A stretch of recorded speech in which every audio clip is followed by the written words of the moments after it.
To me, the most interesting thing about the Mavericks right now is Luka, and not just Luka, like the awesome basketball player, but Luka, the archetype. Because I believe that Luka represents a dying breed of basketball player, and I think I think that like it'll be very interesting to watch how much longer he plays like this. And but before the Mavericks like almost step in and are like, okay, it's time. Like we've tried this long enough. And I think that how he and Kyrie continue to coexist and what they're able to do together will be very illuminating. And what I mean by this, to people who don't know or haven't heard me talk about it, Luka is the most heliocentric player we have seen in the NBA since James Harden. Um, everything, anything, it runs through Luka, and that would be fine. We see it to a lesser extent in Indiana with Tyrese Halliburton on offense. But the Are we big sure difference, it's to a lesser extent than Tyrese Halliburton? yeah, and I think it's to a lesser extent for one very big reason. Okay. Because Halliburton helps you off the ball. He adds something off the Yeah, that's ball. fair. I've never seen a player less interested in shooting off the catch than Luka. Um, and I just, Luka gets compared to LeBron a lot. Um, LeBron had to go to Miami and figure out how to play a different style of basketball before he was able to win a championship. I know it's a different league, but I'd argue that makes it even more paramount that Luka figure this other stuff out because the league's tougher now. It's smarter. I'm not convinced that, and believe me, I'm a quote unquote LeBron truther. I think LeBron is the greatest basketball player we've ever seen play. I'm not sure LeBron would have been as successful as he was 15 years ago today. I'm not convinced he would be as successful today with how much smarter and how much more talent, depth of talent there is. I think Luka's ability to raise the floor of role player teammates is not as important as his way of suppressing his better teammates and turning them into role players. And this isn't like Mavericks hate that. I mean, I would be not thrilled, but I think it would be really cool to see Luka go on like a 2018 LeBron run and the Mavericks win a championship. But I want to be frank, that's what it's going to take for the Mavericks to win a championship. There's no like Batman and Robin thing happening. This is 2018 Cavs. This is 2011 Heat before LeBron had really figured it out. This is 2009 Cavs. It's 2017 Rockets before the Rockets got Chris Paul. Except the Mavericks happen to have a really good second best player in Kyrie Irving, and I'm not sure that Luka's style is allowing Kyrie to maximize his impact, and I think that's going to hurt them in the long run.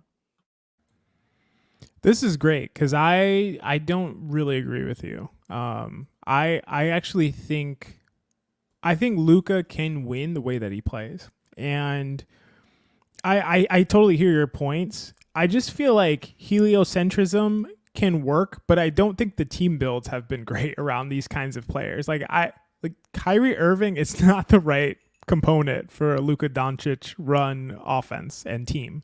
It's just not the right great component. And to me, yes, I agree with you. If you put him with a guy like that, he's going to depress how impactful that player is. He's going to impact and depreciate how impactful some players around him are that have anywhere near similar skill sets to him. And that's kind of a problem when you're building a team. But I think he's so good at the things that he does, at creating offense independently. I think he's so good at it. He's so good. And this year, his shooting has huge. He's had a huge spike in shooting. He's shooting like 38% from three now on difficult shots. He's effective from every part of the court. It's like, he's unstoppable, I believe, as an offensive force. And I think you just need to surround him with the right players. And I think that that's the problem. I think that it's hard to build a team this way when you go out and get a guy like Kyrie. It felt like they didn't understand what made Luka amazing and what made him special when they decided to make that move. It was just like, We just needed another star next to him. Maybe he thought he needed another star next to him or that kind of star. And they were just like, yeah, let's go get that guy. He's the guy that's available. Let's do it. I think that if you surround Luka with guys who and 3 and D is just like the wrong phrasing because these guys do so much more than just shoot threes and play defense. Like there's so much to it. Like I wish there was another term for it, but for lack of a better term, like these high level 3 and D role player types around Luka Doncic, I think you can absolutely win a championship. I think he's that great an offensive player. I do think you have to be that great an offensive player. I don't think you can be like good. I don't think Trae Young can do it, honestly. I think Luka could do it. I think Tyrese Halliburton could do it. Like you said, Tyrese does shoot a little bit more off the catch, but not a ton more. And I think those guys are good enough offensively that they can carry your team to that height. And they just need the right surrounding pieces in terms of the shooting, in terms of the ecosystem on both ends, the defensive support that they need to account for the the energy that they're expending on the other end, and the fact that they may not be that great a defender.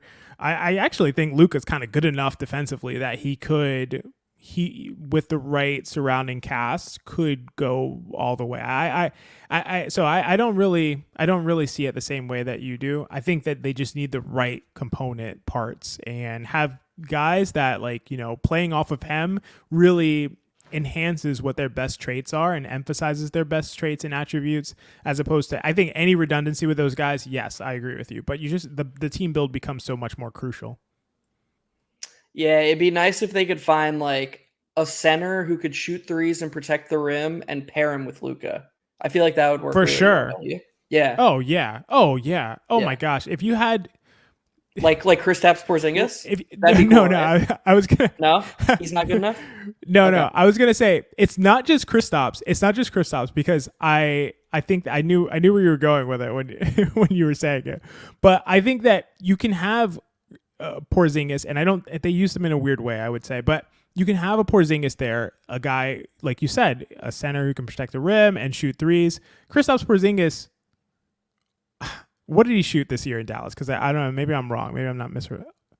He shot 31% from three the year that he was traded. And the previous year he played 43 games, shot 37% from three. His defensive EPM was minus 1.4. I just feel like we didn't see the best of Kristaps Porzingis on Dallas. 2, he didn't shoot that great like he should have. 3, he was used in a weird way. 4, they clearly butted heads. They clearly didn't have a good synergy. They clearly didn't really like each other, I think, as far as reporting and what you hear in interviews afterwards. Seems like they weren't really on best of terms. They were younger. They seemed to be competing with one another in some ways. I just don't think it was a great fit. I think the archetype of a center who can shoot threes and protect the rim, I think that would work incredibly well with Luka. And I think you put a couple other pieces like wings who can guard and shoot threes. And I've been trying to avoid this so hard. A Derek White type of player or types of players around him. I do think that can be good enough. And Luka right now is a better player than he was, 3-4 years ago. I genuinely believe that as far as his offensive ability. I think he's the most well-rounded offensive player in the NBA, probably, is what I would say. Could I maybe hypothesize as to why they butted heads? Yeah, shoot. Because really good players probably don't want to stand around and watch one player have the ball all the time. It's cool when you're Reggie Bullock and, I get to play 35 minutes a night next to Luka, and I don't have to do anything except he creates threes for me. So it's kind of a catch-22. This is my whole point. You either get a team full of Reggie Bullock level role players and you have a low ceiling because it's Luka plus a bunch of average players, or you bring in players like Kyrie Irving or Kristaps Porzingis who are going to be suppressed and probably not peak happy playing next to Luka. It's how do you win? Where is the optimal outcome here? What is the path where the players are going to be the best versions of themselves and good enough to win a championship? I don't see it. I don't how many different iterations of this do we need to see fail before? There's been so many different iterations. And eventually it's just oh shit, maybe it's actually on Luka to elevate his teammates in other ways. Maybe he should just be better without the ball in his hands. Yeah, I think that's a great point. It's not something I was really thinking about, to be honest, as far as putting the right pieces around him might not work because players might not want to play the roles that are necessary for to be successful. So that's totally valid. It's not something I'm super accounting for, and definitely an oversight on my part. But I do think I can imagine a team that would be like, I can construct it this way around Luka, and I think that they could win a championship and would be a championship favorite. Would all the guys want to play the roles that are necessary to get them there? That's another question, and for sure something that should be considered in terms of the viability of this style. Yeah, because I agree completely. I think me and you could put our heads together and construct a fucking awesome team where Luka is allowed to do what he does, and the team would be amazing. In fact, it would probably just be like the current Celtics, the current Celtics, but replace Tatum with Luka. Yeah, How about that? How about that? Yeah, Let's yeah. I think let's that let's I just do think that. that'd work. I think that'd work. Yeah.